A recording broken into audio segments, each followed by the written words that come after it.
Como guerras alavancarão a adoção de criptomoedas, segundo a perspectiva do dilema do prisioneiro.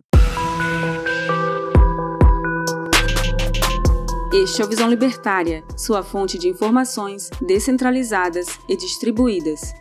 Após a invasão da Ucrânia por parte de tropas de soldados escravos de Putin, o governo da Ucrânia começou a aceitar Bitcoin e outras criptomoedas desde quinta-feira, 24 de janeiro de 2022. Por enquanto, no momento em que narro este artigo, 1º de março, às 2 horas da tarde, pouco mais de 8.200.000 dólares em Bitcoin já foram enviados para apoiar os ucranianos que estão sob ataque da Rússia. Pelo perfil oficial no Twitter, @Ukraine, o governo ucraniano pediu para que fiquem ao lado do povo da Ucrânia e informou o endereço das carteiras em Bitcoin e outras criptomoedas, como Ethereum e Tether. Em poucas horas após o anúncio, feito no sábado do dia 26, a arrecadação já estava em cerca de 788 mil dólares. As guerras poderão levar a um caminho sem volta para o padrão cripto internacional nas próximas décadas. A sustentação lógica pensada por Satoshi Nakamoto, criador do Bitcoin, transcende a mera valorização do ativo em relação à moeda fiduciária.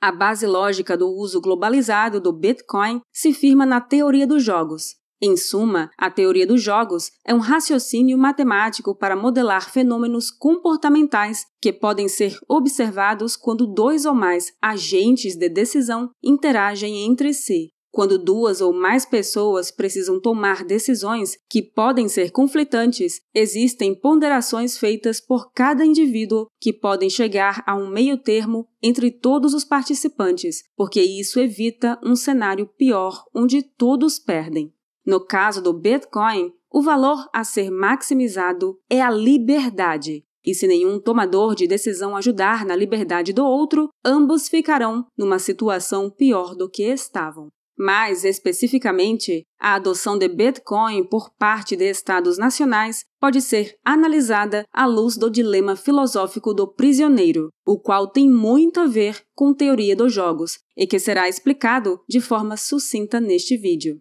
Imagine que 2 bandidos, Alf e Bob, foram presos pela polícia. A polícia, querendo obter uma confissão do crime de cada um, coloca-os em celas separadas e incomunicáveis. Cada um deles é interrogado por um policial, que lhes oferece o mesmo acordo com as seguintes proposições. 1. Ou você confessa o crime ou permanece em silêncio. 2. Se você confessar, mas seu parceiro permanecer calado, o inquérito será nulo e você será solto. Neste caso, sua confissão será usada contra o seu parceiro, que será condenado à pena de morte. 3. Se você permanecer em silêncio e seu parceiro confessar, ele será liberto e você será condenado à pena de morte. 4. Se ambos confessarem, os 2 receberão uma pena média de 5 anos de prisão. 5. Porém, se nenhum dos 2 falar nada, ambos receberão a pena mais leve, de 2 anos. Vamos dissecar isso. As opções apresentadas são 1. Alf confessa e fica livre, enquanto Bob não confessa e vai para o corredor da morte. 2. Alf e Bob permanecem em silêncio e recebem penas leves. 3. Alf e Bob confessam e recebem penas moderadas de prisão. E 4. Bob confessa e fica livre, enquanto Alf não confessa e vai para o corredor da morte. Do ponto de vista de Alf, a melhor opção é ficar livre, implicando-se que ele confesse e que Bob fique em silêncio e morra. A segunda melhor opção para Alf é permanecer em silêncio, confiando que Bob também ficará calado, o que lhes proporciona a pena de apenas 2 anos de cárcere. O terceiro cenário seria Alf confessar e seu parceiro Bob confessar também, resultando em 5 anos de prisão para cada um deles. É um dilema para Alf ficar calado, pois se Bob confessar, o que vai acontecer? Alf vai morrer. Será que Bob vai confessar para se livrar ou será leal ao parceiro, esperando que Alf também seja leal a ele? Bob está no mesmo dilema. Bob, não confessando, estará deixando a decisão de sua vida ou morte nas mãos de Alf, que pode confessar ou não. Teriam que pensar algo mais ou menos assim. Meu parceiro irá confessar ou ficar silente. Se ele confessar, eu preciso confessar também, senão pego a pena de morte. Entretanto, se ele ficar em silêncio, então eu devo confessar para que eu seja posto em liberdade, que é a melhor situação para mim. Então, independentemente do que meu colega escolha, eu devo confessar. O incentivo lógico para Alf e Bob é que cada um deles confesse. No entanto, esta não é a melhor opção. A melhor consequência para os dois seria que ambos cooperassem um com o outro, permanecendo em silêncio, de modo que ninguém sairia prejudicado. Portanto, a escolha racional não é para o grupo envolvido a melhor escolha.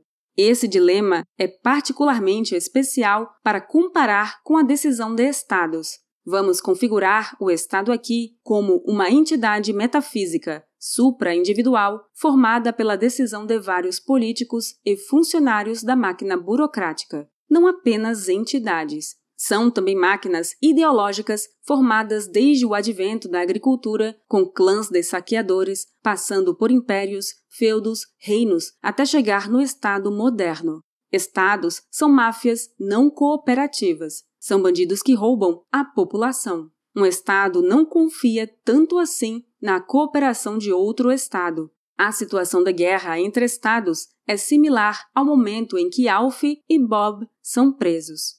A Rússia, nessa analogia, representa o policial. Assim como o policial está ameaçando de morte ou prisões leve e moderada os dois bandidos, a Rússia levantou um incidente significativo para as moedas fiduciárias de Estados. Estados da União Europeia propuseram um bloqueio de ativos do Banco Central da Rússia, o que prejudica vários russos inocentes que compraram títulos do governo. Por outro lado, essa guerra cria escassez no fornecimento de gás e petróleo, elevando suas cotações, o que é lucrativo para a Rússia.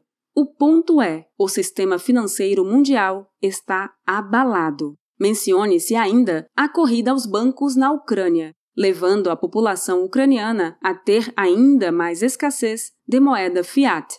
Agora entenda onde entra a analogia dos prisioneiros. Cada país comete seus crimes diariamente com o uso de suas moedas de curso forçado. Criam inflação, controlam o dinheiro do seu respectivo povo, cobram impostos, financiam espionagem e propaganda, manipulam os medos, associam-se a corporativistas perniciosos, entre outros. As nações não querem o Bitcoin, nem o FMI quer, nem a ONU, nenhum globalista quer. Até lutam contra ele, ou seja, são como criminosos permanecendo em silêncio, enquanto fazem suas demagogias populistas. Não adotam o Bitcoin como moeda, não o reconhecem como moeda e desestimulam os indivíduos de usá-lo. Ah, é um ativo sem lastro, financia o terrorismo, gasta eletricidade, grita o bicho-papão estatal.